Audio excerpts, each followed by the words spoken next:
மணிக்கணக்காக கிண்டாமல் ஒரு 10 நிமிஷத்தில் ஒரு அருமையான தேங்காய் பர்ஃபி பண்ணிக்கலாம். நம்ம வந்து அதை கூட கொஞ்சம் பாதாம் மிக்ஸ்க்கும் சேர்த்து பண்ண போகிறோம். வாங்க அது எப்படி பண்ணலான்னு பார்க்கலாம். இது வந்து விச்சு ஹோம் ரம்யா செந்தில் பண்ணியிருந்தாங்க. இந்த தேங்காவை எப்படி சேமித்து வச்சுக்கலாம் அந்த பண்டிகை நாட்களுக்கு அப்படின்னு சொல்லியிருந்தாங்க. அதை நான் செஞ்சு பார்த்தேன். நிஜமாகவே நல்லா தான் இருந்துச்சு. நான் அதே மாதிரி ஒரு 4 தேங்காய் எடுத்து நல்லா கட் பண்ணி மேலே இருக்கிற தோலெல்லாம் எடுத்துட்டு இந்த மாதிரி துருவி வச்சுருக்கேன். இனிமேல் இதை வறுக்கணும். அதையும் வறுத்துடலாம். அதே மாதிரி வறுத்து வச்சுருந்தேன். இது வச்சு ஒரு 2-3 நாள் ஆயிடுச்சு. அதுக்கப்புறம் தான் நான் வந்து இந்த பர்ஃபி பண்ண ஆரம்பித்தேன். பாருங்கள், இந்த மாதிரி நல்லா பூவாக உதிராக இது வர வரைக்கும் வறுத்துக்கணும். இந்த மாதிரி வறுத்து நல்லா ஆற வச்சு டப்பாவில் வச்சுட்டேன். அதுலேருந்து தான் நான் கொஞ்சம் கொஞ்சம் எடுத்து இப்போ பண்ணிகிட்ருக்கேன். அதே மாதிரி இப்போ வந்து நம்ம இதில் தேங்காய் பர்ஃபி பண்ண போகிறோம். அதுக்கு நான் ஒரு 3/4 கப்பு சர்க்கரை எடுத்திருக்கேன். ஒரு 4 ஏலக்காய் இடித்து வச்சுருக்கேன், அதை போட்டுக்கலாம். ஒரு 1/2 கப்பு தண்ணி சேர்த்துக்கலாம். சேர்த்து இதை நல்லா கிண்டி விட்டுருங்க. நல்லா கொதி வரட்டும். நல்லா கொதி வந்து கரையட்டும். அதிகமான பாகுபதம் கிடையாது. அது ஒரு கம்பி அல்லது 1.5 கம்பி வரைக்கும் பாகு வந்துச்சுன்னா போகிறோம். ரொம்ப 2-3 நீங்கள் எடுத்துட்டிங்கன்னா ரொம்ப ஹார்டாக கடிக்கிறதுக்கு ரொம்ப கஷ்டமாக இருக்கும். அதனால் இந்த மாதிரி எடுத்திங்கன்னா நல்லா சாஃப்டாக இருந்துச்சு. பாருங்கள், அதுலேருந்து ஒரு கப்பு தேங்காய் எடுத்திருக்கேன். இந்த தேங்காய் வந்து இப்போ நான் சமைக்க போகிறேன்ல, அப்போ கொஞ்சம் நல்லா வறுத்துக்கிட்டேன். அது கொஞ்சம் கலர் கொஞ்சம் நல்லா இருந்தால் நல்லா இருக்குமேன்னு வறுத்துக்கிட்டேன். அதை அப்படியே கூட செய்யலாம். நான் கொஞ்சம் வறுத்தேன், கொஞ்சம் கலராக இருக்கட்டுமே அப்படின்னு சொல்லிட்டு வறுத்து வச்சுருக்கிறேன். இப்போ அந்த தேங்காவை இதில் கொட்டிக்கலாம். கொட்டிக்கிட்டு தேங்காயோட இதுக்கு பாகு வரட்டும். கொஞ்சம் 2-3 தடவை எடுத்து பார்த்தேன், சரியாக வரல. தண்ணியாக தான் ஊற்றுச்சு. இதுவும் தண்ணியாக தான் இருக்குது. இன்னும் கொஞ்சம் வற்ற வச்சேன் அதை.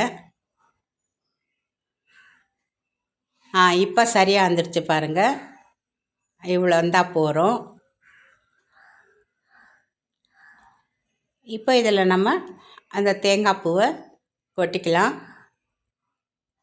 கொட்டிக்கிட்டு நல்லா கலந்து விட்டுக்கோங்க. மணிக்கணக்காலாம் கலக்காதீங்க. இந்த தேங்காய் வந்து அந்த சர்க்கரை பாகில் கலக்கிற வரைக்கும் கலந்தால் போகிறோம். நான் ஒரு 3-4 நிமிஷம்தான் கலந்துருப்பேன். ஒரு 1/4 கப்பு வேர்க்கடலை எடுத்து நல்லா மேல் தோலெல்லாம் உரித்து இந்த பொடிச்சு வச்சுருக்கேன். ஒன்றும் பாதியமாக அதை சேர்த்துக்கலாம். சேர்த்து இதையும் சேர்த்து நல்லா கலந்து விட்டுக்கோங்க. இப்போ 1/2 கப்பு பாதாம் மிக்ஸ். இது வீட்டிலே பண்ணுது. இதில் குங்குமப்பூ, ஏலக்காய் எல்லாமே இருக்குது. இதையும் ஒரு 1/2 கப்பு சேர்த்துக்கோங்க. 1/2 கப்பு நான் முழு கப்பும் சேர்த்துக்கலாம். நான் 1/2 கப்பு மட்டும், 1 கப்பு தான் தேங்காய் எடுத்துருக்கேன். நான் 1/2 கப்பு போட்டிருக்கேன். உங்களுக்கு வேணும்னா நீங்கள் நிறைய கூட சேர்த்துக்கலாம். 1/2 கப்பு சேர்த்து பாருங்கள், நல்லா கிண்டி விட்டுக்கலாம். பாருங்கள், நான் எவ்வளோ கிண்டுறேனோ அதை தான் நான் காட்டியிருக்கிறேன். ஜாஸ்தி கிண்டுறதெல்லாம் இல்லை.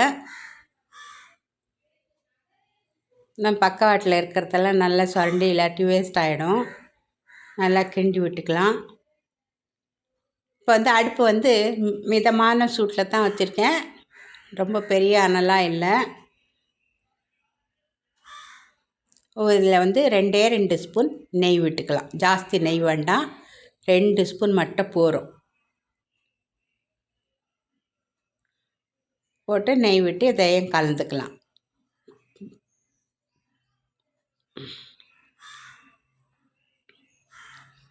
இப்போ நம்ம என்ன பண்ணுறோம், ஒரு கடாயில், அது கொஞ்சம் அடிக்கனமாக இருக்கும், அந்த கடாயில் தான் நான் வந்து நெய் தடவி வச்சுருக்கேன். இப்போ அதில் நான் இதை போட்டுக்க போகிறேன்.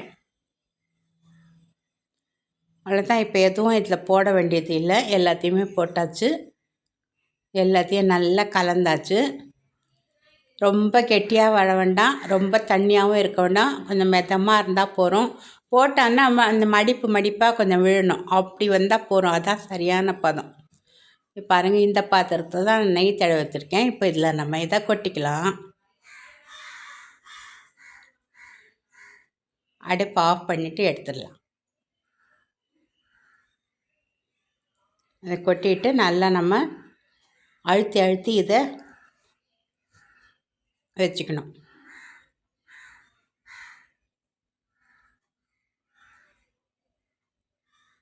ரொம்ப நல்லா இருந்துச்சுங்க இது. இந்த டேஸ்ட்டு வந்து வேறு மாதிரி பாதாம் மில்க்கை சேர்த்து அந்த பாதாம் மிக்ஸு சேர்த்துருக்கிறதுனால ரொம்ப சூப்பரான ஒரு டேஸ்ட்டில் இருந்துச்சு. குழந்தைங்களாம் நல்லா விரும்பி சாப்பிட்டாங்க. இல்லாட்டி நான் அந்த தேங்காய் பருப்பி நிறைய சாப்பிட மாட்டாங்க எங்கள் பசங்களாம். கொஞ்சம் ஏதோ திப்பி திப்பியாக வருது அப்படின்னு சொல்லிட்டு, ஆனால் இதை நல்லா இருந்துச்சுன்னு சாப்பிட்டாங்க. இது மாதிரி நம்ம இந்த பாத்திரத்தில் போட்டு நல்லா இதை தட்டி தட்டி கெட்டியாக பண்ணிடலாம்.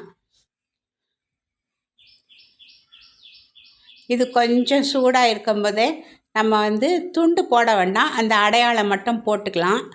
அப்புறமா ஆறுனதுக்கப்புறம் துண்டு துண்டாக எடுத்துக்கலாம்.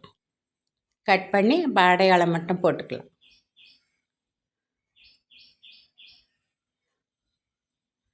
இது அப்படியே விட்டுறலாம், நல்லா ஆறட்டும். இப்போ பாருங்க நல்லா ஆறிடுச்சு. இப்போ எடுத்தோம்னா நல்லா பட்டு பட்டுன்னு உடஞ்சி அப்படியே துண்டு துண்டாக வரும். பார்த்திங்களா, நல்லா உடைக்க வரும். நல்லா இருந்துச்சு. கண்டிப்பாக செஞ்சு பாருங்கள். நல்லா பாதாம் மிக்ஸை நிறைய போட்டு செஞ்சு பாருங்கள், ரொம்ப சூப்பராக இருக்கும். தேங்காய் பருப்பி பிடிச்சிருந்தா கண்டிப்பாக செஞ்சு சாப்பிடுங்க, குழந்தைங்களுக்கெல்லாம் கொடுங்க. அஸ்ஸலாமு அலைக்கும் ரஹ்மத்துல்லாஹி பரக்காத்தஹு. நான் வந்து இப்போ இது கிண்ணத்தில் எடுத்து வச்சுக்க போகிறேன், வச்சு காட்டுறேன். அதுவுமே நல்லாயிருக்கும்.